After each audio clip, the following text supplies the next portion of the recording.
विद्यार्थियों, स्वागत है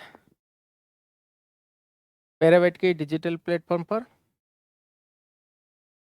और हिमाचल प्रदेश का 2022 का वेटनरी फार्मासिस्ट का जो पेपर हम सॉल्व कर रहे थे, उसका ये सेकंड पार्ट आपके सामने प्रस्तुत है।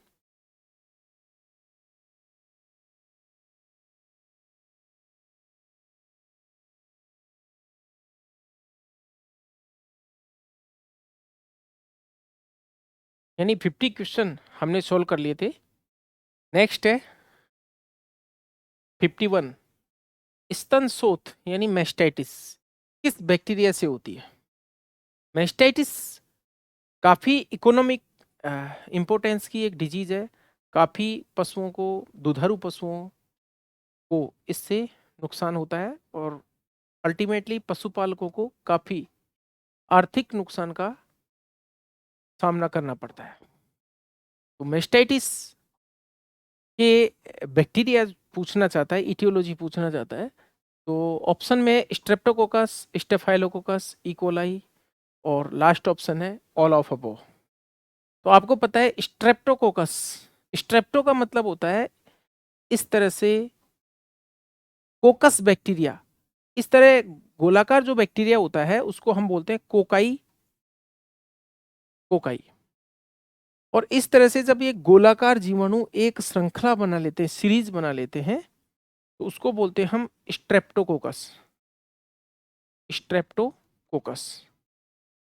और आपको पता होगा स्ट्रेप्टोकोकस और स्टेफाइलोकोकस दोनों बैक्टीरिया स्किन के ऊपर काफी पाए जाते हैं। तो जब स्किन के ऊपर पाए जाते हैं तो ये मेस्टाइटिस कॉज कर सकते हैं। दूसरा है स्टेफाइलोकोकस। स्टेफाइलोकोकस की जो शेप होती है इस तरह से होती है, अंगूर के गुच्छे के समान। स्टेफाइलोकोकस यानी ये भी इस कोकाई बैक्टीरिया से ही बना होता है। और काफी सारे इस तरह से कोकाई एक जगह मिल जाते हैं, अंगूर के गुच्छे के समान संरचना बना लेते हैं। Cluster of grapes like structure, staphylococcus. और third one is E coli. E coli आपको पता होगा, ये अपनी आंत या जानवरों की आंत में पाया जाता है ये इकोलाई। ये भी कोलाई फॉर्म बोलते हैं इसको, ये भी इसी स्ट्रक्चर का होता है। ग्राम नेगेटिव बैक्टीरिया है ये इकोलाई। और तीनों मेस्टाइटिस कॉज करते हैं, तीनों ही बैक्टीरिया मेस्टाइटिस कॉज करने वाले हैं, इसलिए आंसर हो जाएगा सभी। अगला क्वेश्चन है दुग्ध ज्वर। दुग्ध ज्वर से आप काफी परिचित हैं, मिल्क फीवर इसको बोलते हैं हम। मिल्क फीवर, बताइए मिल्क फीवर किसकी कमी से, किसकी डेफिशिएंसी से होता है? तो हमें पता है मिल्क फीवर रोग कैल्शियम की कमी से होता है। काफी सिंपल क्वेश्चन है, तो आंसर आ जाएगा कैल्शियम। नेक्स्ट क्वेश्चन है एंटी इंफ्लेमेटरी ड्रग्स किन पशुओं को या किस बीमारी से पीड़ित पशुओं को दी जाती है? एंटी इंफ्लेमेटरी ड्रग्स कौन सी होती हैं जो सूजन को या इन्फ्लेमेशन को कम करती हैं? तो यहाँ पर ऑप्शन में है कोक्सीडियोसिस। कोक्सीडियोसिस जो बीमारी होती है ज़्यादातर पोल्ट्री में होती है। वैसे ये बछड़े में या कैटल में, पशुओं में मीन्स लाइव स्टॉक में भी होती है और पोल्ट्री में भी होती है, लेकिन पोल्ट्री को ज़्यादा प्रभावित करती है ये। तो कोक्सीडियोसिस में इतनी आवश्यकता नहीं है, ट्यूबरकुलोसिस में, लंगड़ापन में, फ्लोरोसिस में। दिए गए ऑप्शंस में सबसे बेस्ट जो ऑप्शंस नज़र आ रहा है इसमें लंगड़ापन यानी लेमनेस। लेमनेस से ज़्यादातर सीधा संबंध है सूजन से इसका, बाकी इनका इनडायरेक्टली संबंध है कोक्सीडियोसिस का, ट्यूबरकुलोसिस का। अब ट्यूबरकुलोसिस क्या होती है? ये एक डिजीज होती है क्रोनिक। तो यहाँ पर सूजन का ऐसा कोई रोल नहीं है, और सूजन होती भी है तो वो क्रोनिक टाइप की होती है। फ्लोरोसिस क्या होती है?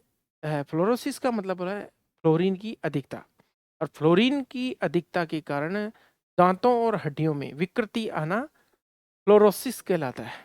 और जहाँ पर फ्लोराइड युक्त तो पानी ज़्यादा होता है, वहाँ पर जो लाइव स्टॉक या जो एनिमल्स होते हैं उनको वो पानी पीना पड़ता है, उनमें फ्लोरोसिस की समस्या आ जाती है। तो यहाँ पर भी कोई सूजन जैसी चीज़ नहीं है, तो इसमें सबसे बेस्ट ऑप्शन है लंगड़ापन या लैमनेस। नेक्स्ट क्वेश्चन है, वह रोग की स्थिति जिसमें लाल मूत्र आता है, in which disease condition red urine occurs और रेड यूरिन एक्सक्रीशन अकर्स। तो इसमें ऑप्शन दिया हुआ है कीटोन्यूरिया, हीमोग्लोबिन यूरिया, एजोरिया और कीटोसिस। तो देखिए यहाँ पर हीमोग्लोबिन यूरिया डायरेक्ट आपको दिखाई दे रहा है। हीमोग्लोबिन यूरिया का मतलब होता है यूरिन में हीमोग्लोबिन की उपस्थिति, और जब हीमोग्लोबिन उपस्थित होगा तो यूरिन का जो कलर होगा रेडिश ब्राउन हो जाएगा या कॉफी कलर हो जाएगा। अब यहाँ पर ब्राउन नहीं कह करके ये लाल कह रहा है, तो लाल भी ठीक है। अगर कॉफी कलर आता तो और बेटर होता है। देखिए कॉफी कलर या रेडिश ब्राउन जो होता है, रेडिश ब्राउन, ये कलर आता है किसमें? हीमोग्लोबिन यूरिया में। और एक हीमेचूरिया कंडीशन होती है जिसमें रेड कलर का यूरिन आता है, जिसको बोलते हैं हीमेचूरिया। हीमेचूरिया का आपको मालूम होगा, इसमें तो आरबीसी या ब्लड जो है वो यूरिन में आता है। यहाँ पर हीमोग्लोबिन आता है। हीमोग्लोबिन यानी हीमोग्लोबिन जैसे ही आरबीसी के बाहर निकलता है, ये जैसे मान लीजिए ये हीमोग्लोबिन है आरबीसी के अंदर, और हीमोग्लोबिन जैसे ही बाहर आएगा ये ऑक्सीडाइज हो जाता है, ऑक्सीडाइज हो जाता है। और ऑक्सीडाइज होकर के ये अपना कलर कैसा कर लेता है? कॉफी जैसा, इस तरह का कलर कर लेता है। तो इस तरह का यूरिन आएगा। अब ऑप्शन के हिसाब से या फिर क्वेश्चन के हिसाब से हमें ये आंसर देना है, हीमोग्लोबिन यूरिया। बाकी कीटोन यूरिया आप जानते हो, कीटोन बॉडी जब यूरिन के अंदर आती है तो उस कंडीशन को बोलते हैं कीटोन यूरिया। और एक डिजीज होती है कीटोसिस, उसमें कीटोन यूरिया हो जाता है। कीटोन बॉडीज कब बनते हैं? जब पशु को के शरीर में कार्बोहाइड्रेट या ग्लूकोज की कमी होती है। कार्बोहाइड्रेट या ग्लूकोज की कमी के कारण वसा जो बॉडी के अंदर होती है उसका बीटा ऑक्सीडेशन होता है। बीटा ऑक्सीडेशन के फलस्वरूप, बीटा ऑक्सीडेशन के कारण बहुत सारे कीटोन बॉडीज बनते हैं। और इन कीटोन बॉडीज को यूरिन के अंदर हम यूरिन का सैंपल लेकर के, और एक टेस्ट होता है रोथरा टेस्ट, उस रोथरा टेस्ट की सहायता से हम मालूम करते हैं कि कितने कीटोन बॉडीज हैं या प्रेजेंट भी हैं कि नहीं है। तो रक्त में कीटोन बॉडीज की अधिकता कीटोनीमिया कहलाती है। मूत्र में कीटोन बॉडीज की उपस्थिति कीटोन्यूरिया कहलाती है। और कीटोन बॉडीज मिल्क के अंदर भी आने लग जाते हैं इस बीमारी में। तो दूध के अंदर कीटोन बॉडीज जब आते हैं तो उस कंडीशन को कीटोलैक्टिया कहते हैं, कीटोलैक्टिया। और जानवर के सांस के साथ भी कीटोन बॉडी जो है आने लगते हैं। तो जो स्मेल है सांस में, खुशबू शुरुआती अवस्था में फलों जैसी होती है, फ्रूट लाइक ऑर्डर, फलों जैसी गंध आती है, जो हमने छोटी क्लासों में पढ़ा होगा। फलों जैसी गंध एस्टर्स के कारण आती है।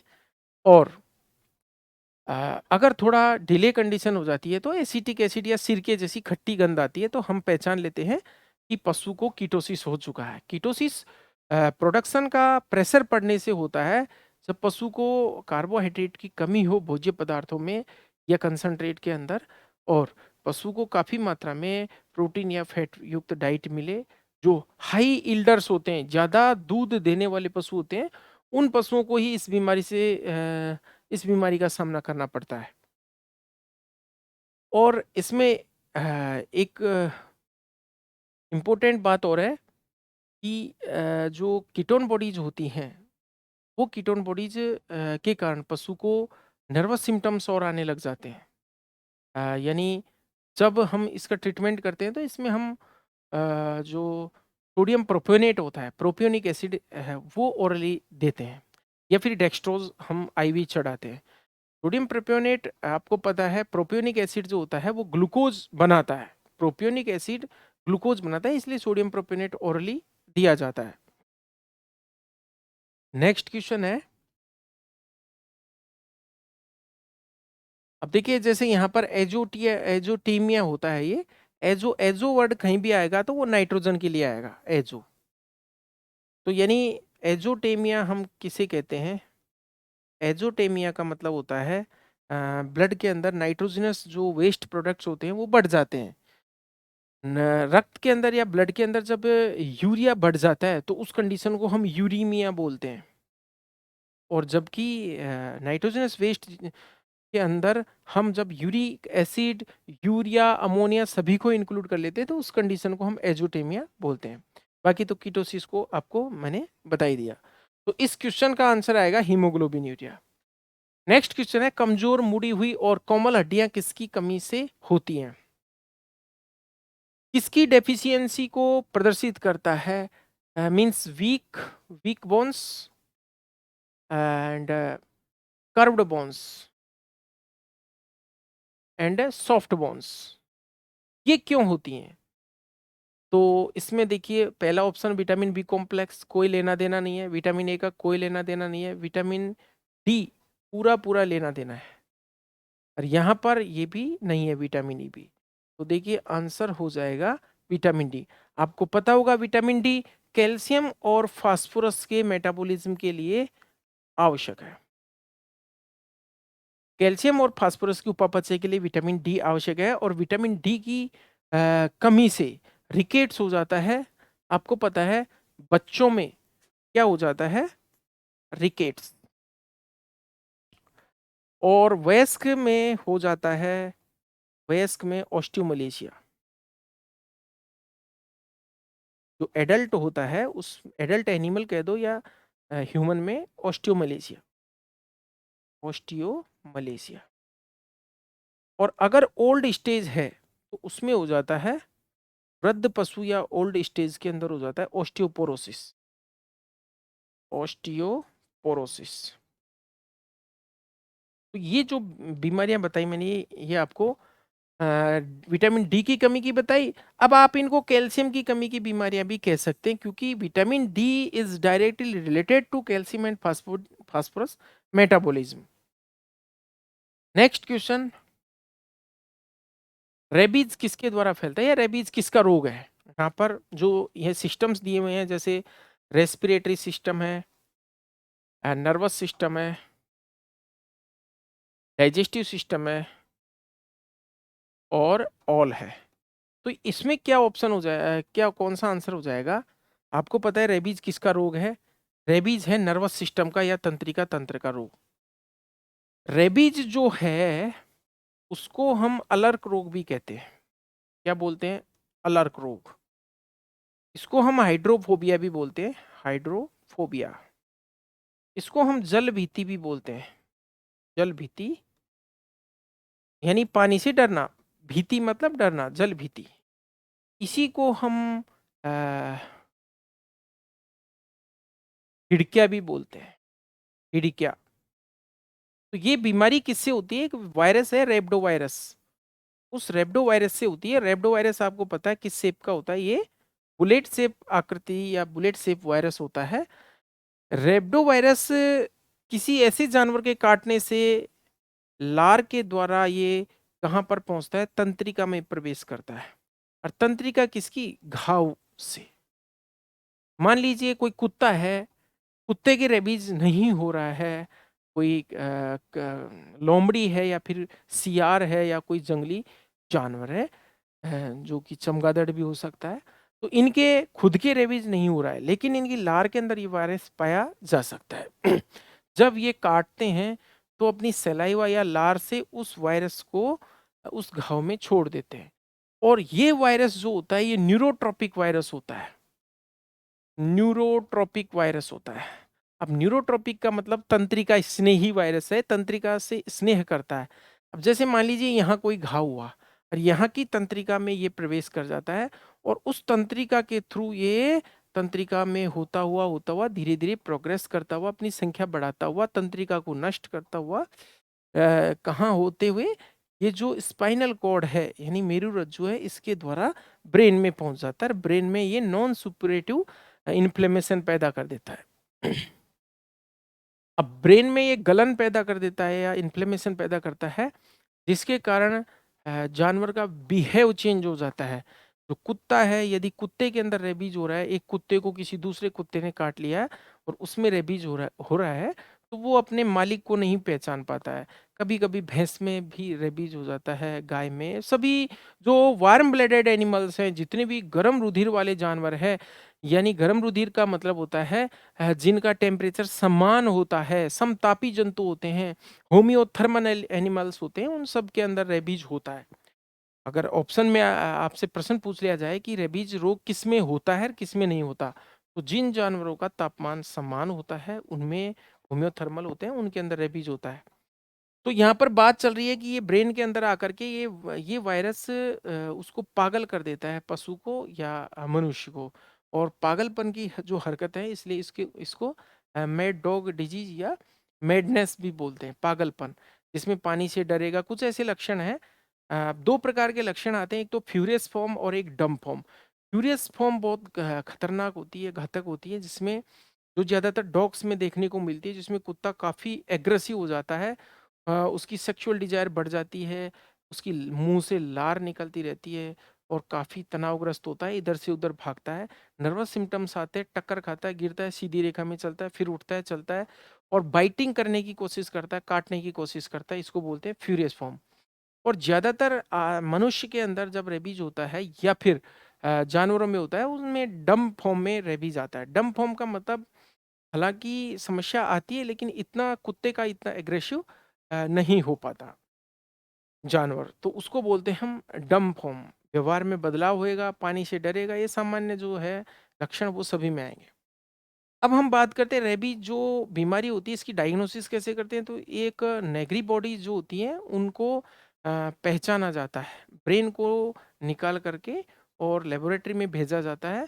और ब्रेन में जो सेरिबेलम पार्ट है वहाँ पर सेलर्स जो एक स्टेन होती है उसके द्वारा उस पार्ट को कलर किया जाता है और उससे देखा जाता है क्या कि इस नर्वस सिस्टम में या न्यूरॉन्स में नेगरी बॉडीज है कि नहीं। अगर नेगरी बॉडीज प्रेजेंट है तो रेबीज का कंफर्मेटरी डायग्नोसिस है।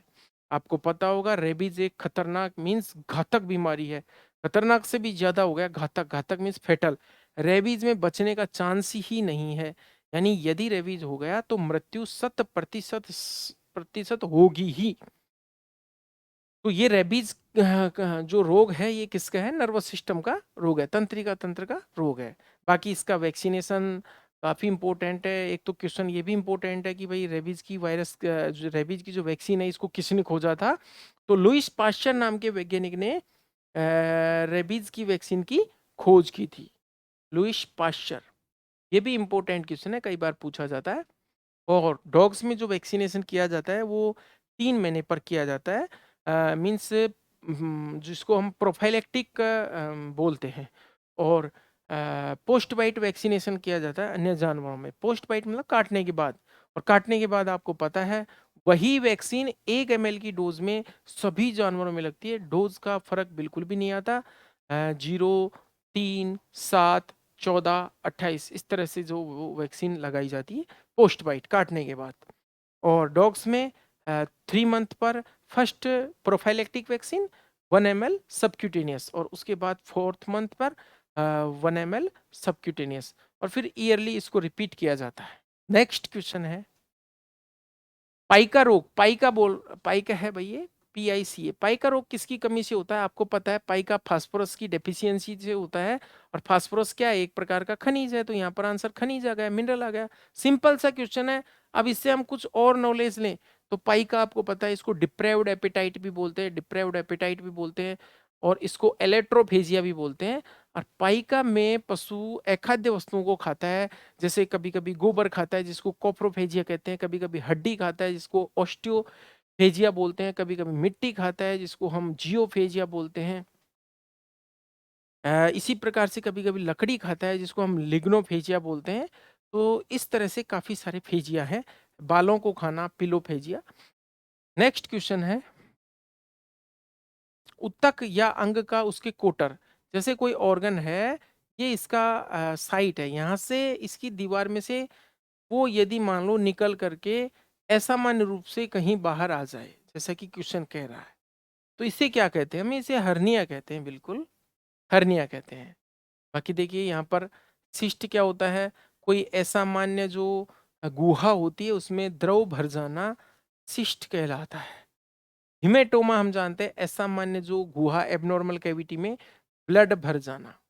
अगर ब्लड भरेगा तो हिमेटोमा होगा, अगर फ्लूइड भरेगा तो क्या होगा, सिस्ट होगा। और ट्यूमर क्या होता है, ट्यूमर का मतलब होता है कैंसर। और ट्यूमर जो दो प्रकार का होता है, एक तो बिनाइन जो फैलता नहीं है और एक मैलिग्नेंट जो फैल जाता है। ट्यूमर क्या है, इसे हम कैंसरस ग्रोथ भी कह सकते हैं या इसे हम नियोप्लाज्म भी बोलते हैं। और नियोप्लाज्म का मतलब होता है अनकंट्रोल्ड सेल डिवीजन, यानी कोशिकाओं का अनियंत्रित विभाजन। अनियंत्रित विभाजन। और आपको पता है ये अनियंत्रित विभाजन क्यों होता है? अनियंत्रित विभाजन होता है जो कैरियोप्लाज्मिक इंडेक्स है KI, केंद्रक द्रव्य सूचकांक है, उसके गड़बड़ा जाने से।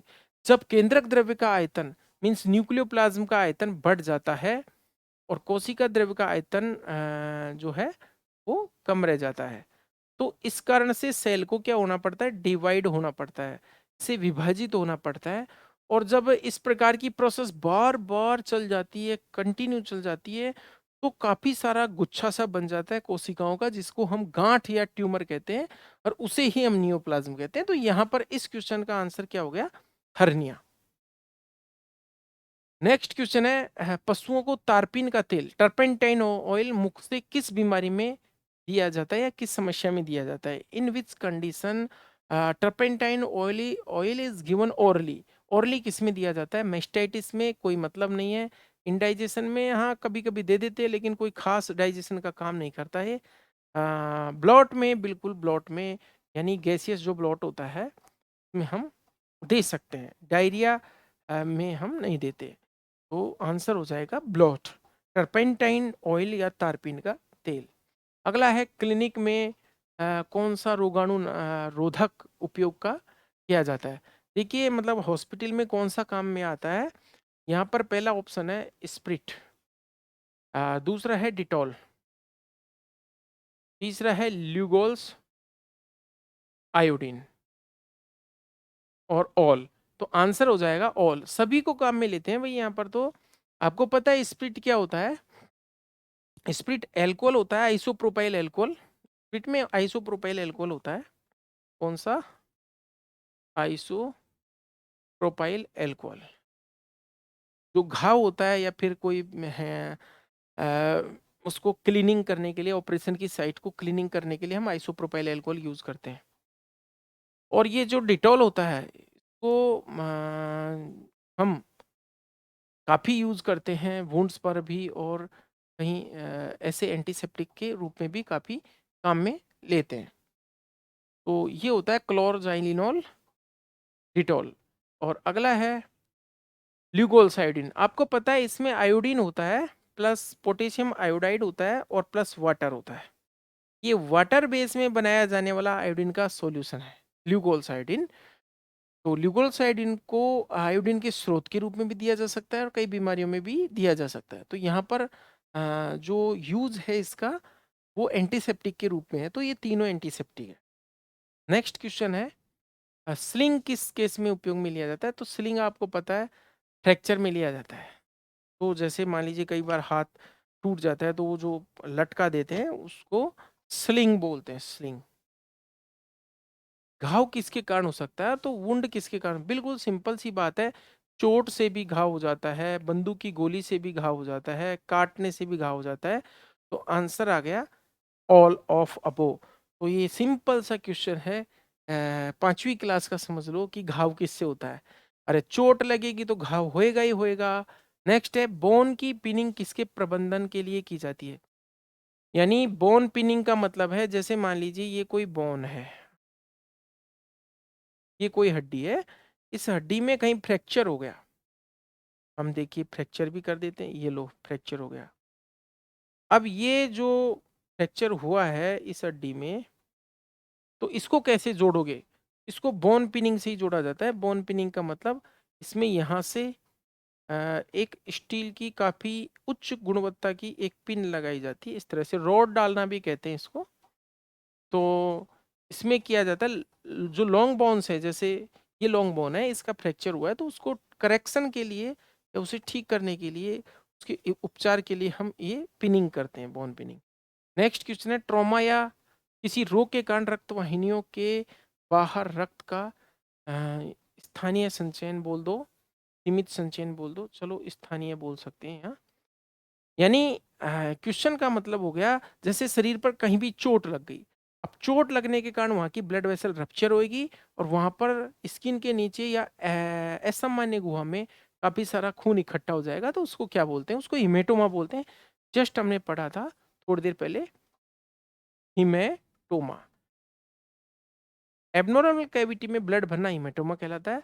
हर्निया का मतलब अंग का एक जगह से दूसरी कैविटी के अंदर चला जाना। अल्सर का मतलब होता है जो म्यूकोजा होती है, इनर लेयर होती है, इसमें कहीं वुंड हो जाना, का कहीं से हट जाना अल्सर। और अल्सर जो घाव होते हैं उनके भरने की टेंडेंसी कम होती है। और अभी अभी सिस्ट का मैंने बताया था, एबनॉर्मल कैविटी में द्रव भर जाना, तो यहाँ पर आंसर आ जाएगा हिमेटोमा। नेक्स्ट क्वेश्चन है, पोषक तत्व के आधार पर अंडा किसका एक प्रचुर स्रोत होता है? According to nutritive value, egg is the rich source of options है protein, iron and phosphorus, unsaturated fatty acid, all. यहाँ पर जो आंसर है ये प्रोटीन ही होगा, क्योंकि अंडे में और दूध में यहाँ से हम देखते हैं फास्फोरस तो होता है लेकिन ये आयरन बहुत कम होता है, तो ये आयरन की वजह से ये ऑप्शन कैंसल। और चूंकि आपको पता है एग जो होता है, एग में फैट जो होती है वो सेचुरेटेड होती है, कैसी होती है, संतृप्त होती है। क्योंकि पशुओं का या एनिमल्स का कोई भी प्रोडक्ट हो उसमें ज़्यादातर सेचुरेटेड फैटी एसिड्स मिलेंगे, अनसेचुरेटेड तो जो प्लांट्स होते हैं जैसे सूरजमुखी का तेल है, अलसी का तेल है, इनके अंदर होते हैं, ज़्यादातर सरसों का तेल है, इनमें अनसेचुरेटेड होते हैं। अनसेचुरेटेड मतलब जिनमें डबल बॉन्ड उपस्थित हो, इनको बोलते हैं असंतृप्त वसीय अम्ल, असंतृप्त या अनसेचुरेटेड। और ये बॉडी के लिए बहुत अच्छे होते हैं, ये तो होते हैं अच्छे वाले, खाने में ये काम में लेने चाहिए, क्योंकि ये बॉडी में जमा नहीं होते, ये बीमारी नहीं, कार्डियोवैस्कुलर डिजीज पैदा नहीं करते, शरीर में ये जमा नहीं होते या कम होते हैं। और जो संतृप्त होते हैं, सेचुरेटेड सेचुरेटेड जो फैटी एसिड्स होते हैं उनमें सिंगल बॉन्ड पाया जाता है, और ये सिंगल बॉन्ड वाले शरीर में क्या हो जाते हैं, जमा हो जाते हैं, और शरीर में जमा होकर के ये कार्डियोवैस्कुलर डिजीज पैदा करते हैं। तो यहाँ पर आंसर हो गया प्रोटीन। अगला क्वेश्चन है, रोग जो पशुओं से इंसानों में, यानी वाइसा वर्सा। देखिए क्वेश्चन ये कह रहा है एनिमल से ह्यूमन में और ह्यूमन से एनिमल में, इस तरह से ये बीमारियां फैलती रहती है आपस में, तो उस प्रकार की बीमारियों को क्या कहते हैं? देखिए सांसर्गिक रोग नहीं कहते, ये है, इसमें आंसर संक्रामक भी नहीं है। संक्रामक तो एनिमल टू एनिमल भी हो सकता है, ह्यूमन टू ह्यूमन भी हो सकता है। तो संक्रामक बीमारियों का ही एक प्रकार है, कौन सी, जूनोटिक डिजीज। अब मैं आपको उदाहरण देता हूँ जूनोटिक डिजीज का। ज्यादातर हमने आज तक ये एग्जांपल्स जो देखे हैं, जैसे रेबीज है, रेबीज कुत्ते से मनुष्य में फैलता है। जैसे ब्रुसेलोसिस है, वो भी जानवरों से मनुष्य में फैलता है। जैसे कई बार बिल्ली जो है दूध पी जाती है, तो वहाँ से ब्रुसेलोसिस का भी ट्रांसफर होने की संभावना रहती है। जैसे प्रेग्नेंट जो ह्यूमन लेडीज होती हैं उनको वो नहीं पिलाते, या फिर एनिमल के पार्चुरेशन में या फिर एबॉर्शन में कभी कभी इनके दूध से या फिर उनके सिक्रीशंस के कांटेक्ट में आने से ब्रुसेलोसिस डिजीज हो जाती है। तो ये केसेस तो हम देखते हैं कि बीमारियां जानवरों से मानव में आ रही हैं, लेकिन मैं आपको ट्यूबरक्लोसिस की से उदाहरण से समझाता हूँ।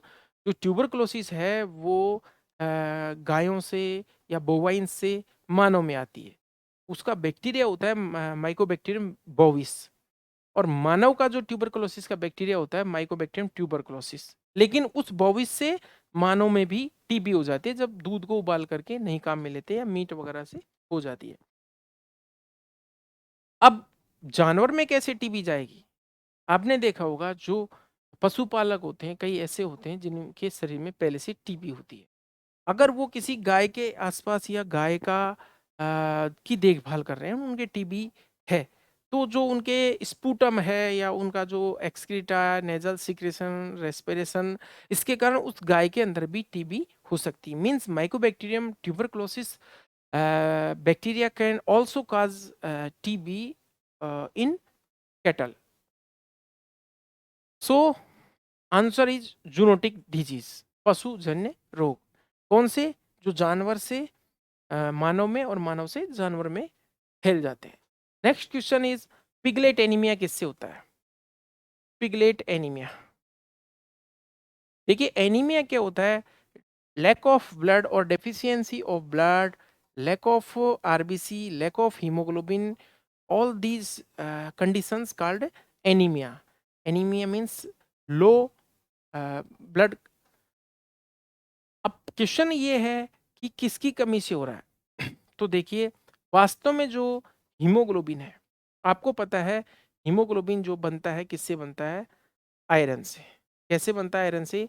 आयरन हीमोग्लोबिन में फेरस अवस्था में होता है। कौन सी अवस्था में? फेरस अवस्था। अब फेरस अवस्था में होता है तो आयरन जो है हीमोग्लोबिन की केंद्रीय धातु है। इसमें काफी सारी इस तरह से पोरफायरिन रिंग्स होती हैं, इस तरह से पोरफायरिन रिंग्स होती हैं। और जो सेंट्रल एटम होता है, एक तरह से जो चीलेट्स आपने देखे होंगे, चीलेटिंग Fe+2, यहाँ पर ये सेंटर में आयरन का मॉलिक्यूल होता है, अणु परमाणु होता है। अब यहाँ पर चारों तरफ पोरफायरिन रिंग्स, इस प्रकार से जो संरचना बनती है उसको हम बोलते हैं haemoglobin. Means haemoglobin is formed or made up of heme and globin. Globin is the protein part and heme is the pigment part, and heme is formed by iron and porphyrin ring. Now hemoglobin is responsible for carrying oxygen or transporting oxygen in RBC. जब कभी anaemia होएगा तो first number आएगा iron का। अगर option में आपको iron भी नहीं दिखता, मान लो इस क्वेश्चन सिंपल सा है, इसमें आपको आयरन दिख गया, अगर यहाँ पर आयरन नहीं होता तो आपको आंसर कॉपर लगाना पड़ता, क्योंकि कॉपर भी, तांबा भी हीमोग्लोबिन के निर्माण में किसका काम करता है? उत्प्रेरक का काम करता है। मीन्स हीमोग्लोबिन जब आयरन से बनता है तो यहाँ पर कॉपर उत्प्रेरक का कार्य करता है। उत्प्रेरक मीन्स इसकी गति बढ़ाता है, हीमोग्लोबिन की बनने की गति बढ़ाता है। और इसका एग्जांपल आपको मैं बताऊं, जैसे पिगलेट एनीमिया को ठीक करना हो तो आपने पढ़ा होगा कि इसको ठीक करने के लिए फेरस सल्फेट और कॉपर सल्फेट दोनों को अगर मिला कर देते हैं तो ज्यादा फायदा होता है, ज्यादा जल्दी ठीक होता है, ज्यादा फायदा होता है फेरस सल्फेट और कॉपर सल्फेट से, क्योंकि कॉपर जो है हीमोग्लोबिन के निर्माण के लिए उत्प्रेरक का कार्य करता है। उस सुअरी जो सौ होती है उसके थनों पर कॉपर सल्फेट और फेरस सल्फेट के मिश्रण को लेपित कर दिया जाता है, जिससे वो जो छोटे नन्हे पिगलेट्स हैं वो जब मिल्क सक करते हैं तो उनकी बॉडी में ये फेरस सल्फेट कॉपर सल्फेट थोड़ा थोड़ा पहुंचता रहता है। तो आंसर इसमें आ जाएगा आयरन। देखिए इसमें आंसर आ जाएगा आयरन। नेक्स्ट क्वेश्चन है यूरिया किसके द्वारा प्रोटीन के रूप में उपयोग में नहीं लिया जा सकता? तो देखिए ऑप्शन में दे रखा है भीड़। भीड़ क्या है? भीड़ एक रूमिनेंट है। तो रूमिनेंट है तो आपको पता है जो यूरिया है ये एक एनपीएन का स्रोत है, नॉन प्रोटीन नाइट्रोजन का स्रोत है। आपको पता होगा इसमें नाइट्रोजन की जो कंटेंट है ये 46.67% होती है, और यूरिया का ये फॉर्मूला होता है, ये फॉर्मूला होता है NH2CO NH2। अब हम बात कर लेते हैं कि यूरिया क्यों दिया जाता है। जब पशु के शरीर में प्रोटीन की कमी होती है, उसके खाद्य पदार्थों में प्रोटीन की कमी होती है, तो हम इस प्रोटीन की पूर्ति के लिए इस यूरिया को थोड़ा थोड़ा मिला देते हैं। इसमें, उसके कंसंट्रेट में या उसकी रफेज में। तो यूरिया को खिलाने से क्या होता है, जो रूमिनेंट पशुओं के रूमन के अंदर जो सूक्ष्म जीव हैं जिनको हम माइक्रो ऑर्गेनिज्म या माइक्रोफ्लोरा कहते हैं, ये सूक्ष्म जीव इस यूरिया को काम में लेकर के और अपना शरीर बनाते हैं। नॉन प्रोटीन नाइट्रोजन जो प्रोडक्ट है इसको यूज कर लेते हैं और इसको खा जाते हैं, खा करके अपना शरीर बनाते हैं। और अपने शरीर में जो प्रोटीन होती है सूक्ष्म जीवों के शरीर में, उस प्रोटीन को माइक्रोबियल प्रोटीन कहते हैं। ये जो माइक्रोबियल प्रोटीन है, ये एबोमिज्म में जाकर के इसे डाइजेस्ट कर दिया जाता है, इसे पचा दिया जाता है। हम जानते हैं कि abomasum is the true stomach of ruminant animal and enzymatic digestion occurs in abomasum. तो यहाँ पर माइक्रोबियल प्रोटीन डाइजेस्ट होगा और वहाँ अच्छा प्रोटीन जानवर को एब्जॉर्प्शन के लिए उपलब्ध हो जाएगा। इसलिए तो हम यूरिया खिलाते हैं। अब रूमिनेंट पशु है भेड़, तो भेड़ को खिलाया जा सकता है। यहाँ पर गौर करें हम क्वेश्चन में, तो नहीं खिलाया जा सकता पूछ रहा है। तो देखिए ये घोड़ा है, हाँ बिल्कुल घोड़ा नॉन रूमिनेंट है, इसको नहीं खिला सकते, तो आंसर तो हमने निकाल लिया। बाकी नीचे ऊंट है, गाय है, इनको थोड़ी थोड़ी बहुत मात्रा में हम दे सकते हैं यूरिया। तो क्वेश्चन का आंसर हो गया घोड़ा। अगर मान लीजिए इसमें ऑप्शन में अगर आपको बकरी दे देता, तो बकरी जो ऐसा पशु है ये रूमिनेंट होते हुए भी इसको यूरिया नहीं देते, रूमिनेंट होते हुए भी इसको यूरिया फीडिंग नहीं कराते। और देखिए आपके ऑप्शन में यहाँ मान लो बछड़ा आ जाता। अब बछड़ा वास्तव में बछड़े का रूमेन डेवलप नहीं होता, बछड़ा प्री रूमिनेंट स्टेज में होता है। Calf is ruminant but pre ruminant stage, pre ruminant stage में इसको नहीं दे सकते क्योंकि इसका रूमन डेवलप नहीं है, रूमन डेवलप नहीं है तो उसके बैक्टीरिया नहीं है, वो उस यूरिया को उपयोग में नहीं ले पाएंगे। इसलिए जैसे बकरी है उसको क्यों नहीं देते, उसको इसलिए नहीं देते कि बकरी के रूमन में ऑलरेडी अमोनिया ज़्यादा होती है। अमोनिया की कंसंट्रेशन ज़्यादा होने के कारण हम बकरी को यूरिया नहीं खिलाते। और अगर यूरिया खिला देंगे तो चूंकि यूरिया से अमोनिया बनती है, अमोनिया ज्यादा हो जाएगी, एल्केलोसिस हो जाएगा। एल्केलोसिस को हम एल्केलाइन इंडाइजेशन भी बोल सकते हैं, पीएच बढ़ जाएगी रूमन की और पशु का डाइजेशन बिल्कुल बिगड़ जाएगा। Next question. अब देखिए यहाँ पर आप ये मत कहना कि साहब ऊंट जो है ये स्यूडो रूमिनेंट है। अरे स्यूडो रूमिनेंट हुआ तो क्या हुआ, रूमन तो काफी बड़ा है ना इसका। और हमको तो जो बैक्टीरिया है इसकी पॉपुलेशन रूमन के अंदर ही तो सबसे ज़्यादा होती है। तो ये जो ऊंट के जो बैक्टीरिया है जो रूमन के, वो यूज़ ले सकते हैं। देखिए जनरली हम इसको प्रैक्टिस में नहीं लेते, ऊंट को यूरिया नहीं खिलाते, बट अगर ऑप्शन में है तो थ्योरी के हिसाब से बिल्कुल भी गलत नहीं होगा। यहाँ पर आंसर है घोड़ा। अगला क्वेश्चन है, एपिलेप्सी या मिर्गी किसका रोग है। देखिए मिर्गी या एपिलेप्सी किसका रोग है, यूरिनरी सिस्टम का नहीं है, यहाँ पर ये डाइजेस्टिव का भी नहीं है और मस्कुलर का भी नहीं है। तो आंसर क्या हो जाएगा, स्नायु तंत्र जिसको हम बोलते हैं नर्वस सिस्टम। और मिर्गी जो होती है एपिलेप्सी, इसमें क्या आते हैं कन्वल्जेंस या दौरे आते हैं अचानक। और ब्रेन के इलेक्ट्रिक डिस्चार्ज से संबंधित ये रोग है, जो विद्युत की तरंगे चलती है ब्रेन में जिनको हम ईईजी से मेजर करते हैं, इलेक्ट्रोएन्सेफेलोग्राफी से मेजर करते हैं ईईजी से। और इनमें इलेक्ट्रिक चार्ज का डिस्टरबेंस होने से, जैसे हमने देखा होगा, आपने देखा होगा जो ईसीजी है उसकी तरंगे इस तरह से बड़ी बड़ी होती है, इस तरह से PQRS। लेकिन जो ईईजी होती है ब्रेन की जो बिजली है वो थोड़ी हल्की होती है, उसकी तरंगे छोटी छोटी होती है इस तरह से। ये ईईजी है, ईईजी इलेक्ट्रोएन्सेफेलोग्राफी, और ये है ईसीजी। तो दोनों ही कंडीशंस में बिजली का मेजर या इलेक्ट्रिक इलेक्ट्रिक करंट्स का मेजर किया जा रहा है। यहाँ पर ईसीजी जो है, ईसीजी जो है ये हार्ट के लिए की जाती है और हार्ट आपको पता है ज़्यादा विद्युत बनाता है। यहाँ पर आंसर हो गया नर्वस सिस्टम। नेक्स्ट इज, निम्न में से किसमें अविभाजित खुर होते हैं। अविभाजित खुर का मतलब हो गया इस तरह का खुर। तो इस तरह का खुर जो कि बटा हुआ नहीं होता, तो बटा हुआ किस में नहीं होता, ये भी विभाजित खुर वाला जानवर है। ये भी कैटल, मवेशी का मतलब कैटल, ये भी विभाजित और ये भी विभाजित, और घोड़े का खुर ऐसा होता है, तो आंसर क्या हो जाएगा? हॉर्स। तो सिंपल सा क्वेश्चन है।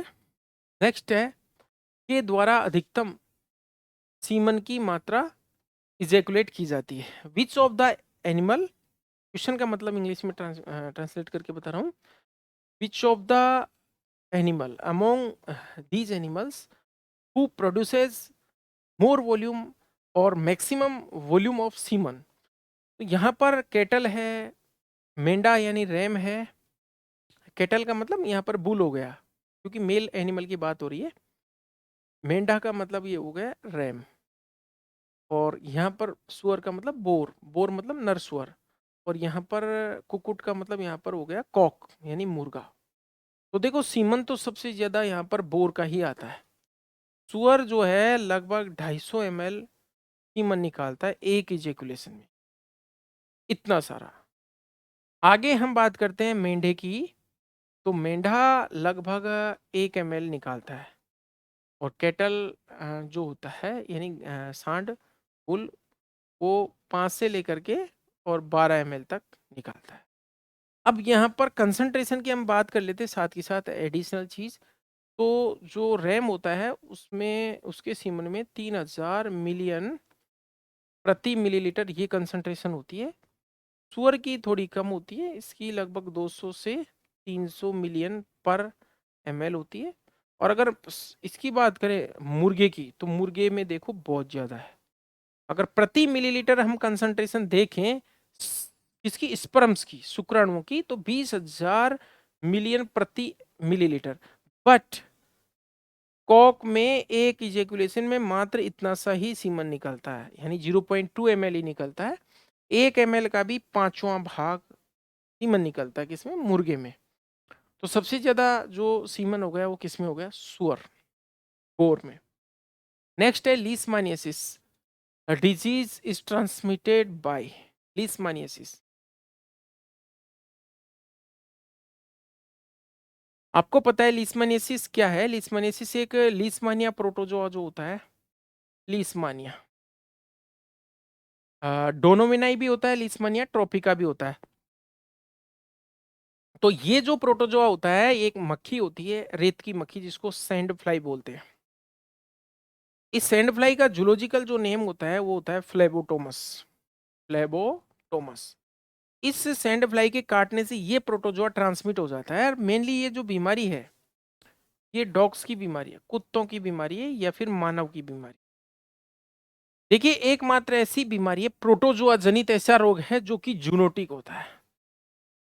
जूनोटिक। तो एकमात्र जो प्रोटोजोआ जनित रोग है जो कि जूनोटिक प्रकृति का होता है, और कुत्तों में मानव में होता है, और इसमें बुखार आता है, इसको हम डम डम फीवर बोलते हैं। डम डम फीवर। देखो ये जो बीमारी है कोलकाता के डमडम एयरपोर्ट पर ये सबसे पहले पाई गई, कोलकाता जो पश्चिम बंगाल में है। डमडम एयरपोर्ट पे पाए जाने के कारण इसको डमडम फीवर, या इसी को काला आजार भी बोलते हैं, काला आजार। तो ये जो बीमारी है काला आजार, वो किससे होती है? सैंड फ्लाई के काटने से, और लीशमानिया प्रोटोजोआ से ये होती है। नेक्स्ट क्वेश्चन है समखुरिये। समखुरिये जिसको हम देखो, इसके हम पर्यायवाची बता रहे हैं आपको समखुरिये को। सम मतलब इवन, इवन टोड भी बोल सकते हैं इसको, यानी जिसका खुर 2 भागों में बटा होता है या 2 की संख्या में होता है। इसको हम क्लोवन फुटेड भी बोल सकते हैं, क्लोवन फुटेड। और इसको हम किस समूह में लेते हैं? क्वेश्चन आ रहा है किस समूह में लेते हैं। तो देखिए एकमात्र आपको बता दूं, पैरावेट की किताब में ये क्वेश्चन पहले से होगा है, और हम इसको 2018 से ही पढ़ाते आ रहे हैं इस चीज को, जो फर्स्ट एडिशन है वहीं से। अब जो है सभी डाल देंगे। अब तो क्वेश्चन है आर्टियोडेक्टाइला वाला। हम विभाजित करते हैं इस तरह से कि खुर के आधार पर पशुओं को 2 भागों में बांटते हैं। एक तो आर्टियोडेक्टाइला, आर्टियोडेक्टाइला, और एक पेरिसोडेक्टाइला। और आर्टियोडेक्टाइले में हम लेते हैं गाय, भैंस, भेड़, बकरी, जिनके खुर 2 भागों में विभक्त होते हैं। इन आर्टियोडेक्टाइला वालों में एक बीमारी होती है जिसको बोलते हैं हम एफएमडी। इनमें तो होती है और इनमें नहीं होती। इनका खुर ऐसे होता है जैसे घोड़ा है, गधा है, खच्चर है, या फिर इनका भाईबंद जिसको हम जेब्रा बोलते हैं, धारीदार गधा, या फिर इनका एक और भाईबंद होता है गेंडा, में 3 अंगुलियां होती हैं। तो ये जो है पेरिसोडेक्टाइला में आते हैं। ये विषम वाले जंतु हैं, विषम खुर वाले, ये सम खुर वाले। क्योंकि आपको पता है दो जो संख्या होती है वो सम होती है, एक जो संख्या होती है वो विषम होती है। तो यहाँ पर बिल्कुल इसमें आती है गाय भैंस वगैरह। और पेरिसोडेक्टाइला में आते हैं घोड़ा गधा। तो उत्तर आ जाएगा ए। क्वेश्चन आपका कोई भी बाहर नहीं जाता है। जो हमारी पढ़ाई होती है उससे वेटनरी डॉक्टर्स के देश भर में काफ़ी एग्जाम्स होते हैं। वो जो हम बोल रहे हैं उनमें एक एक बात में क्वेश्चन घुसा हुआ है, अगर कोई गौर से पढ़े तो। भैंसों और मवेशियों में फर्मेंटेटिव डाइजेशन का मुख्य साइट पूछ रहा है, इस साइट। तो देखिए क्वेश्चन को इंग्लिश में ट्रांसलेट करते हैं हम। Which is the fermentative site of animals, means fermentative digestion animals में कहाँ पर होता है। तो ऑप्शंस जो हैं रेटिकुलम, रूमन, ओमेजम और एबोमेजम। तो आपको पता है रूमिनेंट स्टमक का जो 80% भाग है, सबसे बड़ा भाग, वो रूमन ही होता है। और रूमन के अंदर अवायवीय परिस्थितियों में सेल्यूलोज का डाइजेशन होता है। किस प्रकार से? फर्मेंटेटिव डाइजेशन, किण्वन किया जाता है। किण्वन की क्रिया द्वारा जो माइक्रो ऑर्गेनिज्म होते हैं, सूक्ष्म जीव होते हैं, उनसे डाइजेशन होता है। तो यहां पर आंसर हो जाएगा रूमन। नेक्स्ट क्वेश्चन है, पशुओं में ब्रुसेलोसिस का सामान्य नैदानिक प्रकटीकरण क्या है? मींस डायग्नोसिस ऑफ ब्रुसेलोसिस पूछ रहा है। तो ऑप्शंस देख लेते हैं। मींस क्रोनिक डिएबिलिटी, चिरकालिक दुर्बलता, मतलब लंबे समय की डिएबिलिटी, ये भी नहीं हो सकता। डायरिया कोई खास बात नहीं है। लंगड़ापन कोई खास बात नहीं है। हाँ, हम ये कह सकते हैं जो ब्रुसेलोसिस रोग हो जाता है, रोग के गुजर जाने के बाद उस पशु के पैर में इस तरह से जॉइंट में क्या नी जॉइंट में हाइग्रोमा जरूर हो जाता है। हाइग्रोमा का मतलब होता है जोड़ों में लटकती हुई सूजन। लटकती हुई सूजन को क्या कहते हैं? Hygroma. It is the sequelae of brucellosis. इसको हम सिक्वेली बोलते हैं। सिक्वेली क्या होती है? वे लक्षण जो, वे एनाटॉमिकल चेंजेस जो बीमारी के होने के बाद पशु के शरीर में रह जाते हैं, उन्हें हम सिक्वेली बोलते हैं। तो ब्रुसेलोसिस की सिक्वेली हाइग्रोमा होता है। लेकिन यहाँ पर लंगड़ापन हाइग्रोमा भी नहीं होता। तो आंसर आ जाएगा एबॉर्शन। ब्रुसेलोसिस जो है ज़्यादातर जो एनिमल से प्रेग्नेंट होते हैं उनमें ये एबॉर्शन कर देता है। पशुओं में कौन सा संक्रमण यौन संबंध द्वारा संप्रेषित होता है? सेक्सुअली ट्रांसमिटेड डिजीज पूछ रहा है। Which of the following is transmitted bye coitus और सेक्सुअली कॉन्टैक्ट? तो क्वेश्चन आंसर ऑप्शंस में है कैंपाइलोबैक्टर बिल्कुल होता है, ये होता है। क्लोस्ट्रीडियस वाला नहीं होता, माइकोबैक्टीरिया वाला भी नहीं होता, पास्चुरेला वाला भी नहीं होता। कैंपाइलोबैक्टर, कैंपाइलोबैक्टर फीटस जो बैक्टीरिया होता है, इससे एबॉर्शन भी हो जाता है और ये मीटिंग से फैलता है। क्लोस्ट्रीडिया जो बैक्टीरिया होता है वो या तो घाव से या खाने से फैलता है। माइकोबैक्टीरिया जो सांस से फैलता है ज़्यादातर। और पास्चुरेला जो होता है आपको पता है ये भी सांस से फैलता है। तो आंसर फर्स्ट हो जाएगा। नेक्स्ट इज साइलेज सूखी सामग्री लगभग होती है। तो साइलेज में ड्राई मैटर पूछ रहा है ये, आपको पता होना चाहिए। इसमें साइलेज में वाटर कंटेंट जो होता है वो लगभग इतना होता है। तो इसमें सूखी सामग्री हो गई 40 से 50%। नेक्स्ट क्वेश्चन है, देखिए भाई हे का भी ध्यान रखना आपको। हे क्या होता है? हे धूप में सुखाया हुआ चारा होता है। हे में आपको ये तो पता है कि वाटर कंटेंट 10 से 15% होता है। तो हम इसका ड्राई मैटर कंटेंट निकाल सकते हैं। 100 माइनस 10 to 15, यानी आंसर आ जाएगा 85 to 90% ड्राई मैटर किस में होता है? हे में। इसी तरह से हम साइलेज का भी निकाल देते हैं। वाटर कंटेंट को माइनस करना है। नेक्स्ट क्वेश्चन है, विश्व में प्रथम दैहिक रूप से क्लोन किया गया पशु कौन सा है? क्वेश्चन ये कह रहा है सोमेटिक सेल से पहला क्लोन कौन सा बनाया? तो सबसे पहले हमको ये क्लोन शब्द का पता होना चाहिए। क्लोन क्या होता है? क्लोन, जो पशु, जो जानवर, जो जीव लैंगिक जनन करते हैं, लैंगिक जनन का मतलब हो गया शुक्राणु और अंडाणु बनाते हैं, और शुक्राणु से अंडाणु का निषेचन होता है और जायगोट बनता है, और इससे पूरा जीव विकसित होता है। इसको हम लैंगिक जनन कहते हैं। फिर उस जीव के नर या मादा होने के बाद उसमें अंडाणु या शुक्राणु बनते हैं, में अंडाणु या शुक्राणु बनते हैं, और फिर से अंडाणु शुक्राणु नजदीक आते हैं, फिर जीव बनता है। फिर जीव बनता है, वो नर होता है या मादा होता है, तो इस तरह की प्रोसेस चलती रहती है। इसको हम बोलते हैं सेक्सुअल रिप्रोडक्शन, लैंगिक जनन। अब लैंगिक जनन करने वाले जंतुओं में यदि उनके बॉडी से कोई सेल ले ली जाए, काई कोशिका ले ली जाए, और उस काई कोशिका से हूबहू ऐसा का ऐसा जीव बना दिया जाए, क्योंकि अब जब काई कोशिका लेंगे तो वो द्विगुणित कोशिका होती है, सोमेटिक सेल, और सारे उसके शरीर के लक्षण को रिप्रेजेंट करेगी, क्योंकि यहाँ पर कोई भी विभिन्नता नहीं आएगी, ना तो क्रॉसिंग ओवर हो रहा है, ना अर्धसूत्री विभाजन हो रहा है, तो विभिन्नताएं कोई सी नहीं आएंगी, तो उसकी हुबहू कॉपी होगी। इसको हम बोलते हैं क्लोन। और सबसे पहले डॉली नाम की भेड़ का क्लोन बनाया था, डॉली नाम की भेड़।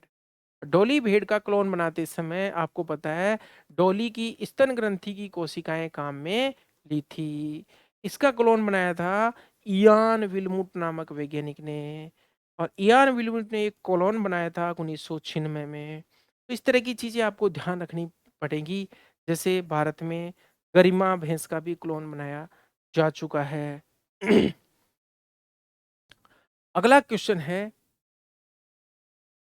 बकरी की बारबरी प्रजाति कहाँ से है? बारबरी नस्ल जो है, और यहाँ पर प्रजाति नहीं लिख करके अगर ये नस्ल लिखता तो बात अच्छी लगती और भी, क्योंकि आपको पता है प्रजाति क्या है। गोट क्या है? अपने आप में एक प्रजाति है। सीप क्या है? अपने आप में एक प्रजाति है। अब हम जैसे बात करें भेड़ के अंदर, हम मारवाड़ी की बात करें तो मारवाड़ी क्या है? एक नस्ल है, ब्रीड है। हम बात करें एक मांड्या या नेलोर की, तो ये क्या है? एक नस्ल है। यानी किसी एक ही प्रजाति के दो ऐसे जीव या ऐसे जीव जिनमें एनाटॉमिकल फिजियोलॉजिकल कुछ विभिन्नताएं पाई जाती है, उनको हम क्या कहते हैं? नस्ल के। तो बारबरी की बात हो रही है, बारबरी। वास्तव में बारबरी कहाँ पाई जाती है? ये पाई जाती है यूपी के अंदर, थोड़ा बहुत क्षेत्र हरियाणा पंजाब का, और थोड़ा बहुत राजस्थान, जो कि पूर्वी राजस्थान। बारबरी बकरी, इसके कान इस तरह से खड़े से रहते हैं, इस तरह से, और छोटी होती है। इसको हम सिटी गोट ब्रीड भी बोलते हैं। अच्छा दूध देती है, दूध में वसा बहुत अच्छी होती है, 5% तक। और इसकी जो उत्पत्ति मानी जाती है वो पूर्वी अफ्रीका का बारबरा शहर, पूर्वी अफ्रीका का बारबरा शहर, वहां से इसकी ओरिजिन मानी जाती है। कोई लाए होंगे पुराने अपने पूर्वज, बड़े बूढ़े ले आए होंगे, तो कोई बड़ी बात नहीं है। ये है पूर्वी अफ्रीका से। कौन सी? बारबरी। और बारबरी स्टाल फीडिंग के लिए प्रसिद्ध है, मिल्क फैट काफी अच्छी होती है। इसको हम गिनी गोट भी बोलते हैं, GUINE, गिनिया या गिनी गोट। नेक्स्ट है, लोटना किसका एक सामान्य व्यवहार है? लोटना मतलब पानी में लोटना या कीचड़ में लोटना, इसको हम वेलोइंग बोलते हैं। वेलोइंग, एक वेलोइंग से मिलता जुलता शब्द होता है बेलोइंग। अरे भाई, बेलोइंग का मतलब क्या होता है? रंभाना। गाय भैंसों की जो आवाज होती है उसको हम बेलोइंग कहते हैं, और वेलोइंग होती है कीचड़ में लोटना। अब कीचड़ में कौन लोटेगा? जो अपनी जेबू कैटल होती है, देसी गाय, वो तो लोटती नहीं है, क्योंकि उसको तो वैसे ही गर्मी नहीं लगती इतनी ज्यादा, क्योंकि स्किन सफेद होती है। अब जो काले रंग की या डार्क कलर के जो जानवर होते हैं, उनको गर्मी ज्यादा लगती है, तो वो गर्मी में, धूप में, तेज धूप में तपते हुए वो आसपास कीचड़ देख करके उसमें ऐसे फेरी लेते हैं। में होली खेलते हैं एक तरह से, उसको हम बोलते हैं वैलोइंग। और ये सबसे अच्छा काम करता है ये सुअर। सुअर को देखा होगा आपने, कीचड़ में लोटता ही मिलेगा वो। दूसरा काम करती है भैंस। अगर भैंस को कीचड़ दिख गया, गर्मी पड़ रही है, धूप पड़ रही है, तो आपके रोकने से बिल्कुल नहीं रुकेगी, भाग करके कीचड़ में लौटेगी। वेलोइंग भैंस के लिए जरूरी है, इट इज असेंशियल। ये पशु के या भैंस के सामान्य एस्ट्रस व्यवहार के लिए एक जरूरी क्रिया हो गई है। राजस्थान में इतना पानी नहीं होता है, हिमाचल प्रदेश में बफेलो जितनी है भी नहीं, आपको पता है थोड़ी ठंड पड़ती है।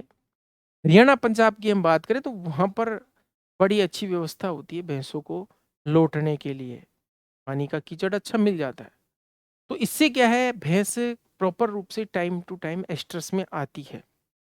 भैंस में साइलेंट हीट भी पाई जाती है, और भैंस ज़्यादातर जो समस्या आती है इसके कंसीव होने से लेकर के, तो वो समस्या इसी वजह से आती है क्योंकि उसको टेम्परेचर सहन नहीं होता स्किन। तो यहाँ पर उत्तर आ जाएगा क्या, भैंस। ऑप्शंस के हिसाब से अगर सुअर होता है, भैंस होता तो बहुत वो आता।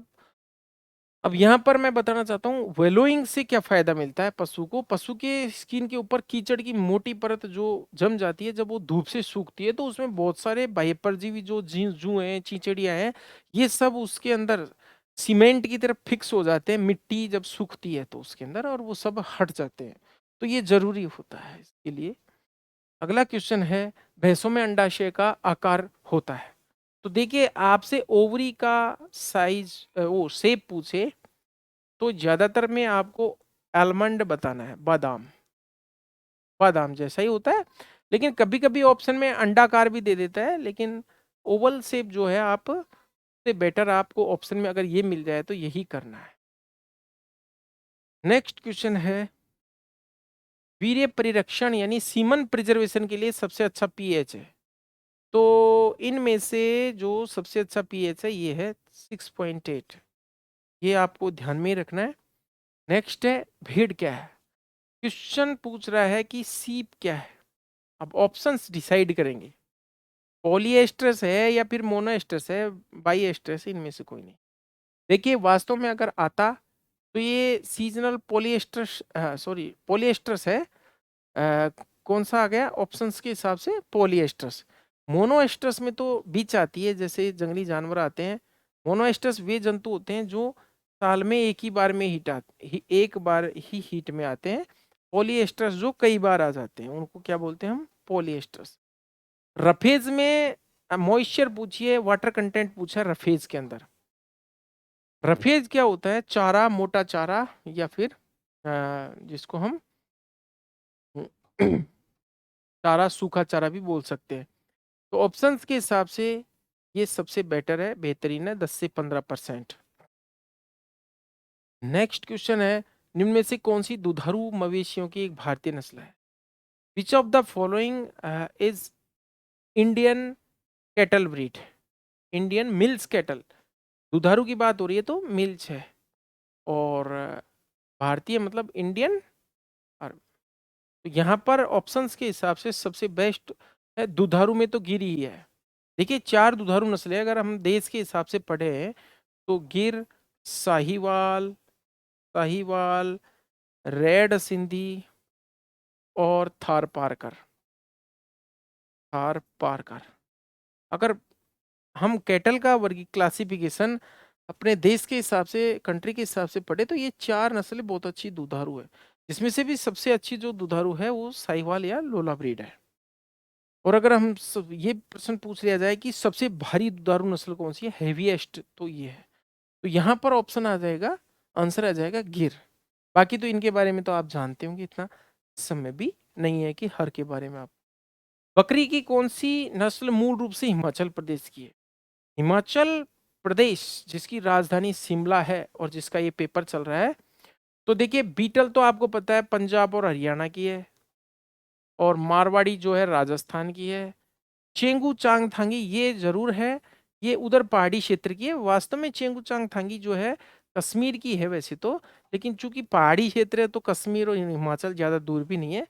जमुनापारी ये है यूपी की और राजस्थान की है, यूपी राजस्थान की है। तो इसमें हिमाचल प्रदेश की कौन सी हो गई, चेंगू। ऑप्शंस के हिसाब से किया है इसको हमने।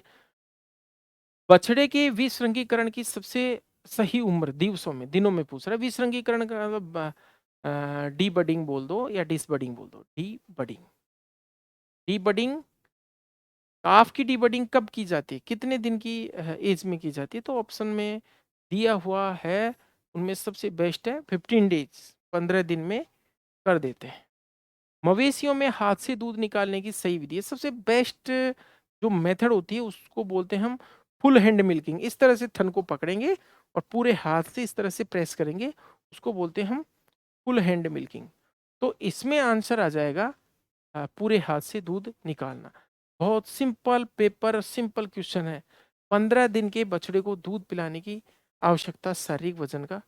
देखिए जो जन्म के बाद जो कोलोस्टम पिलाते हैं शुरुआत में, वो 10% लेते हैं पूरे दिन भर में, पूरे 24 घंटे में उसके बछड़े के बॉडी वेट का 10% पिला देते हैं। तो वो 15 दिन तक देते हैं उसी हिसाब से।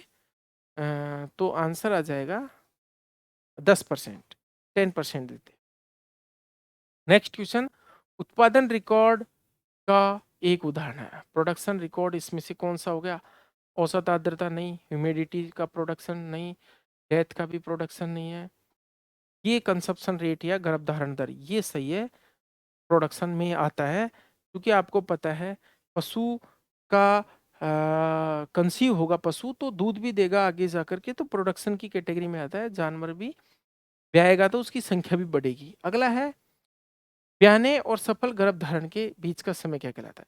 मीन्स पार्चुरेशन, पार्चुरेशन और सक्सेसफुल कंसीव के बीच, सक्सेसफुली पशु कंसीव हो गया, निषेचन हो गया, आरोपण हो गया, तो उसके बीच का जो टाइम है क्या कहलाता है?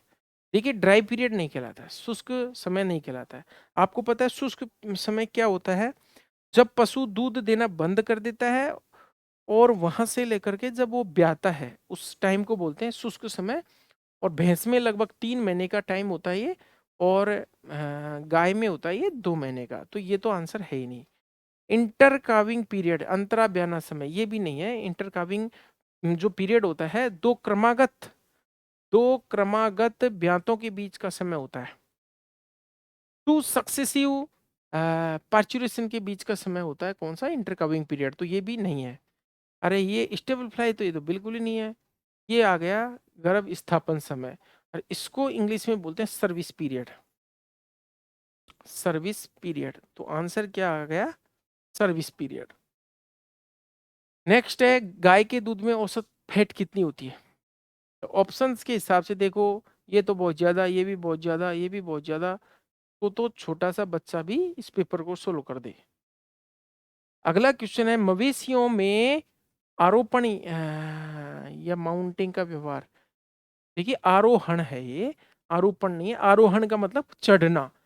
जब नर पशु मादा पशु के ऊपर चढ़ता है, तो जब मादा स्टैंडिंग हीट की अवस्था में होती है, तो अब यहाँ पर माउंटिंग कौन कर रहा है ये नहीं दिखाया गया है। लेकिन ऑप्शन भी इतने ही सिंपल दिए गए। भूख में नहीं चढ़ता।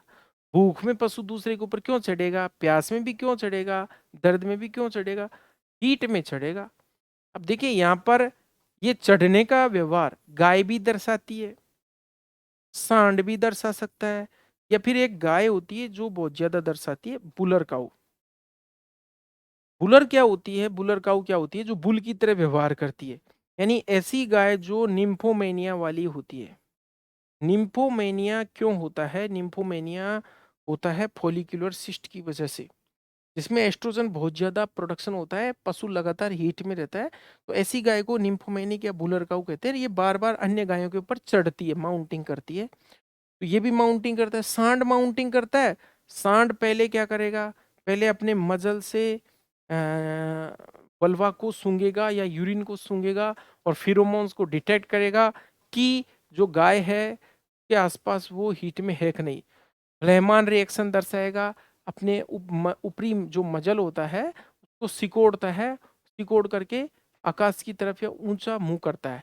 और ऐसा करके वो जो फिरोमोन्स है उसको जैकबसन के अंग तक ट्रांसफर करता है और सांस के साथ उसे लेता है, जिससे उसे उसमें फिरोमोन्स डिटेक्ट होते हैं कि ये हीट की कौन सी कंडीशन में है, क्या इससे मुझे माउंटिंग करना चाहिए या नहीं करना चाहिए, वो चीज देखता है वो सांड। हैंडी सांड भी फालतू का बिहेव नहीं करता, ये भी माउंटिंग जब करता है जब हीट में प्रॉपर हो पशु।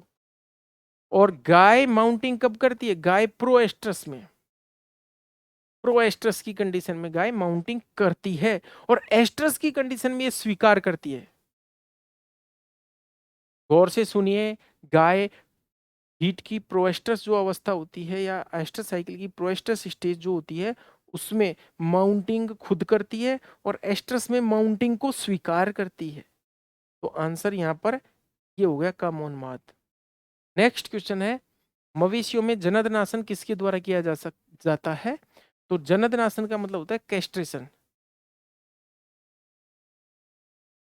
By which method castration is done in cattle? Cattle में किसके द्वारा किया जाता है? देखिए, बुल रिंग नहीं, ये तो एक्सरसाइज के लिए होती है, बुल को ऐसे अंदर रख देते हैं इसमें।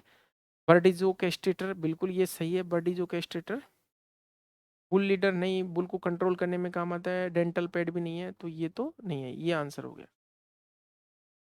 नेक्स्ट क्वेश्चन है, एक बैल के कैस्ट्रेशन के लिए कितने व्यक्तियों की आवश्यकता होती है? ये प्रश्न तो वैसे ही ज्यादा जमा नहीं भाई, इसमें पर्सन्स अगर हम ऑप्शन से चूज करें तो दो। अब कौन सा कैस्ट्रेशन करना है, बडीजो से करना है या सर्जिकल करना है, कौन सा करना है? फिर भी हम जो पूछ रहा है उसकी भावना को समझते हुए हम आंसर दे देते हैं दो, एक तो कंट्रोल करने वाला और एक बडीजो को दबाने वाला।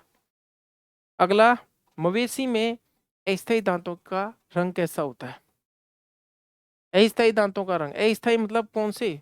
दूध के दांत, दूध के दांतों को हम टेम्परेरी टीथ भी बोलते हैं। और बताओ कितने होते हैं गाय में? ये होते हैं 20। और जब ये हट जाते हैं तो उसके बाद स्थायी दांत आते हैं, और स्थायी दांतों की संख्या कितनी होती है? 32। और मनुष्य में भी यही कंडीशन होती है, 20 और 32। तो इनका कलर कैसा होता है? तो भाई दूध के दांत तो चमकीले होंगे, सफेद ही होंगे। तो ऑप्शंस भी काफी दूर है, गुलाबी तो हो ही नहीं सकते दांत, भूरे भी नहीं होते, काले भी नहीं होते। भूरे जब होते हैं जब पुराना पशु हो जाता है तब। तो इसमें हिम श्वेत या स्नो वाइट। मवेशियों में शिनाख्त, शिनाख्त मतलब आइडेंटिफिकेशन, आइडेंटिफिकेशन, आइडेंटिफिकेशन के लिए कौन सी मेथड काम में नहीं ली जाती है? नहीं, देखिए नहीं, पढ़ लो। अब ब्रांडिंग, ब्रांडिंग तो लेते हैं भाई, हालांकि रोक है लेकिन ब्रांडिंग यूज में आती थी। टैटोइंग, टैटू बनाते हैं, बिल्कुल जो हल्के कलर के पशु होते हैं उसमें टैटोइंग भी काम में ले लेते हैं। ईयर टैगिंग, ईयर टैगिंग तो बहुत अच्छी है, ये तो बीमा करते हैं, टैग लगाते हैं कान में, वो है। खांचाकरण, इसको इंग्लिश में कहते हैं नोचिंग। तो नोचिंग तो नहीं काम में लेते भाई, नोचिंग तो सुअर में काम में लेते हैं, गाय में थोड़ी लेते हैं। तो ये तीनों ऊपर वाले लेते हैं, ये नहीं लेते हैं, आंसर हो जाएगा ये वाला। नोचिंग तो सुअर में लेते हैं। कंसंट्रेट, सांद्र है ये भाई, सांद्र मतलब कंसंट्रेट। कंसंट्रेट जो फीड होता है उसमें मिनरल मिक्सचर कितना होता है? तो इसमें आंसर आपको 6% हो जाएगा।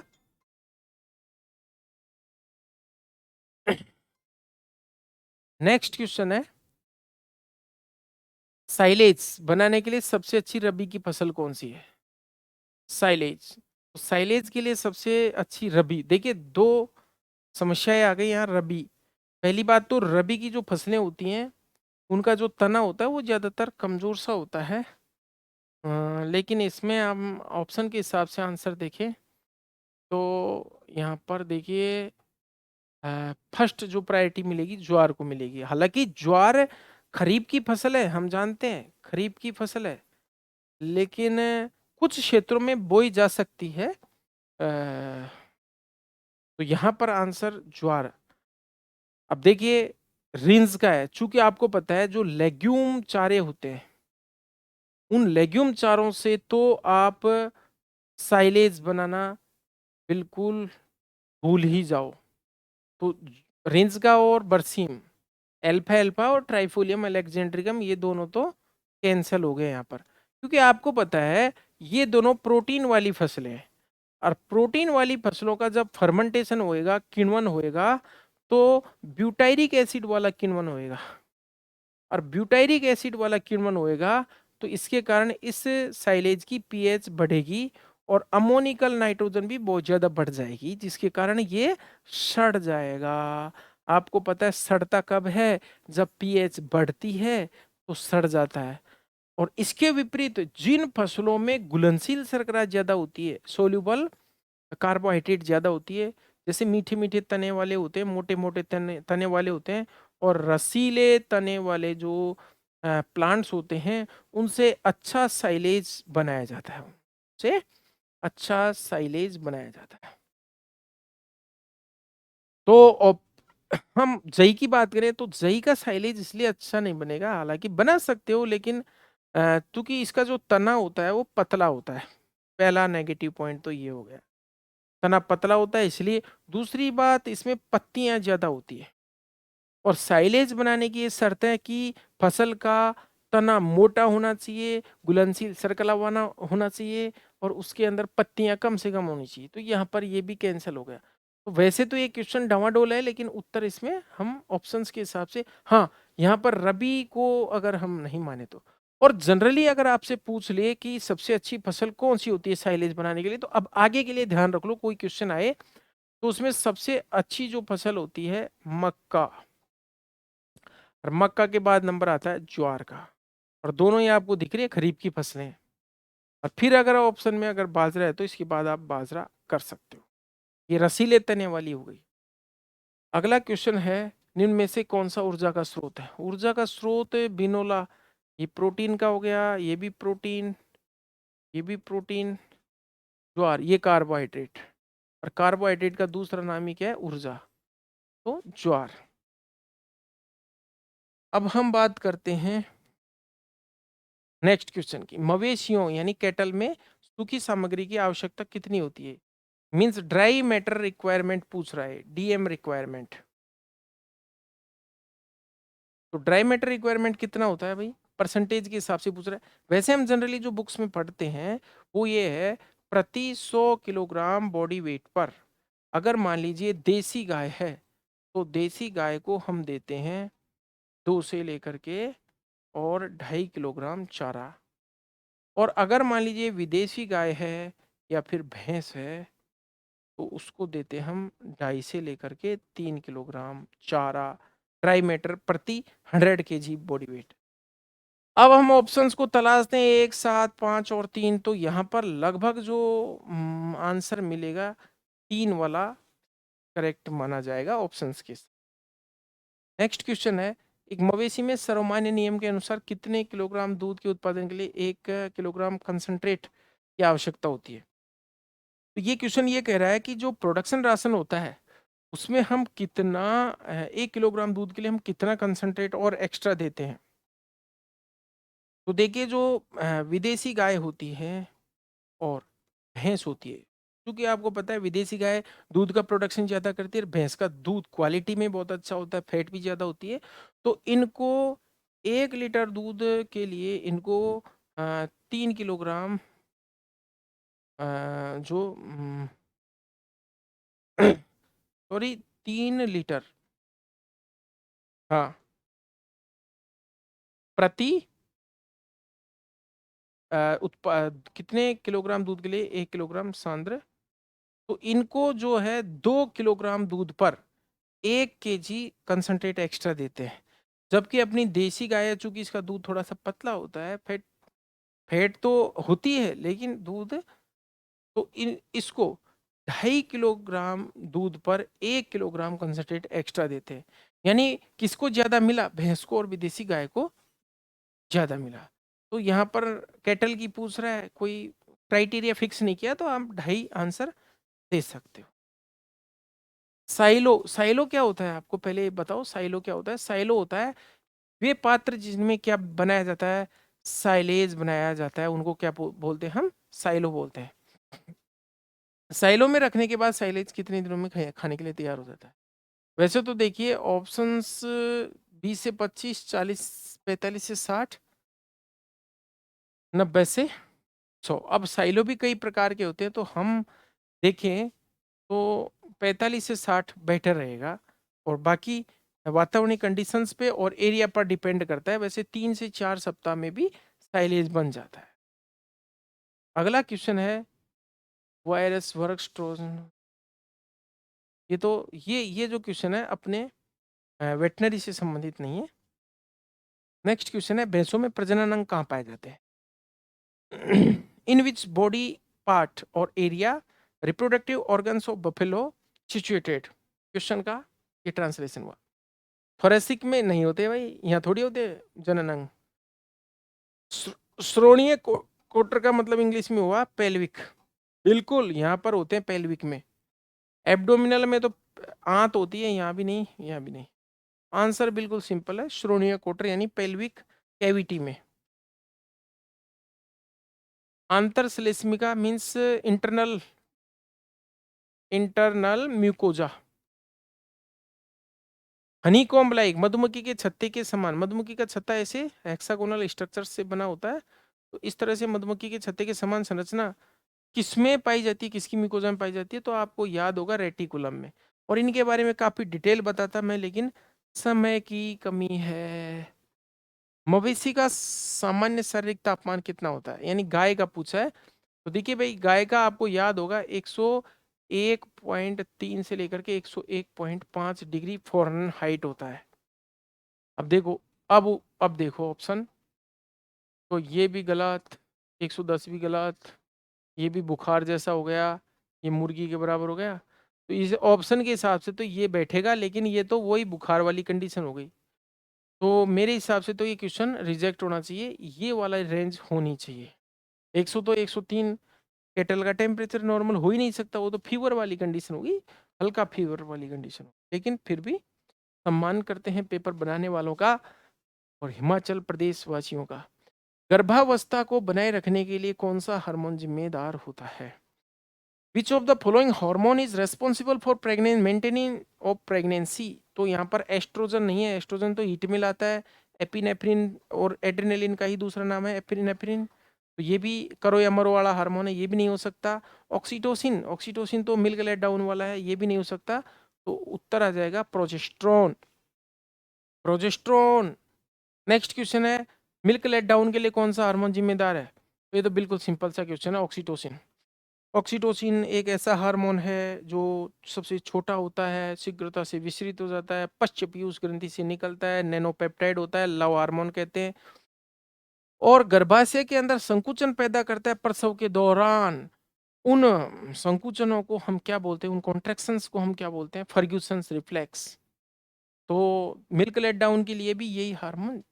शरीर में मूल उत्सर्जन अंग means main principal excretory organs पूछ रहा है।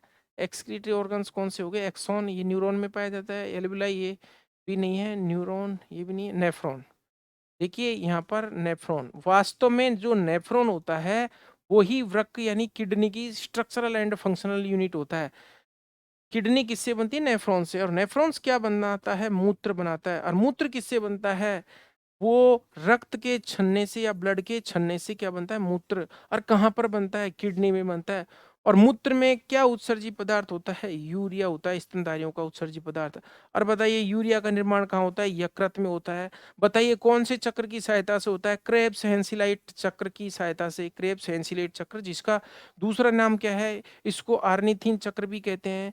तो बताओ, आर्निथिन चक्र की सहायता से होता है, तो किस किस गैस से होता है यूरिया का निर्माण? तो CO2 और अमोनिया, इनसे होता है।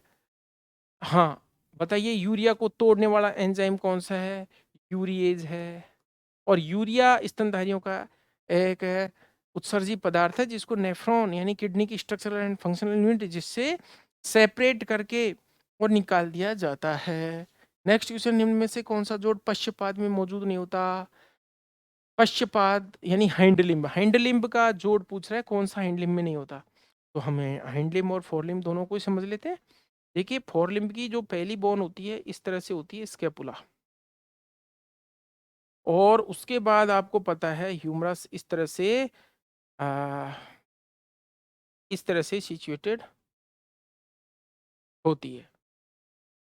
के बाद ये वाली जो बोन होती है, ये वाली रेडियस और अल्ना, और फिर उसके बाद आपको पता है कार्पल बोन्स होती है, स्मॉल बोन्स, 6 कार्पल, कार्पल के बाद मेटाकार्पल, और यहाँ पर प्रॉक्सिमल सीसामॉइड्स, और यहाँ पर फर्स्ट फेलेंस, सेकंड फेलेंस, यहाँ पर डिस्टल सीसामॉइड्स, और यहाँ पर थर्ड फेलेंस। इस तरह से गाय का अगला पैर होता है। अब हम इसके जोड़ों की बात कर लेते हैं। तो देखिए ये वाला स्केपुला और ह्यूमरस के बीच वाला ये शोल्डर जॉइंट कहलाता है, शोल्डर जॉइंट। ये वाला जॉइंट कहलाता है एल्बो जॉइंट, कोहनी वाला जोड़। ये वाला जॉइंट कहलाता है नी जॉइंट, KNW, नी यानी घुटना। फिर ये 3 जोड़ हो गए FPC, फेटलॉक, पास्टन और कॉफिन। तो ये तो अग्रपाद के जोड़ हो गए। तो यही आंसर आ गया, देख लीजिए। निम्न में से कौन सा जोड़ पश्चपाद में नहीं होता? तो ये वाला नहीं होता, कोहनी वाला। उत्तर तो यहीं आ गया। लेकिन मैं थोड़ा सा आपको और बता देता हूँ, आपके पास समय है। देख लीजिए, ये पश्चपाद हम बनाने जा रहे हैं, रफली डायग्राम। ये जो बोन है शरीर की सबसे चपटी, सबसे बड़ी हड्डी है, चपटी है, जो कि सबसे बड़ी चपटी, largest flat bone of body, ये कौन सी है? ओस कॉक्से। ओस कॉक्से का ये लेटरल व्यू है। उसके बाद हम बात करते हैं ये फीमर की। फीमर के बाद ये वाली जो सीसामॉइड, लार्जेस्ट सीसामॉइड, जिसको हम पटेला कहते हैं। और ये हो गई आपकी प्रिज्म शेप जो बोन होती है, टिबिया एंड फिबुला। ये फिबुला बहुत कम विकसित होती है। ये है टिबिया, ये है पटेला, ये है femur. Femur is the largest bone of body, cattle body. अब हम आगे देखते हैं, ये जो है टार्सल बोन्स आ गई, ये पॉइंट ऑफ हॉक, ये हॉक जॉइंट बनेगा यहाँ पर। ये 5 टार्सल होती हैं गाय के अंदर। और यहाँ पर ये है मेटाटार्सल बोन्स, और मेटाटार्सल भी दो होती है, ये तो लार्ज और ये स्मॉल वाली। और फिर वही स्ट्रक्चर है, 4 प्रॉक्सिमल सीसामॉइड, और उसके बाद फर्स्ट फेलेंक्स, सेकंड फेलेंक्स, और ये डिस्टल सीसामॉइड, और ये थर्ड फेलेंक्स। तो ये पिछला पैर हो गया गाय का। अब हम इसमें देख लेते हैं क्या है, पूछ रहा है।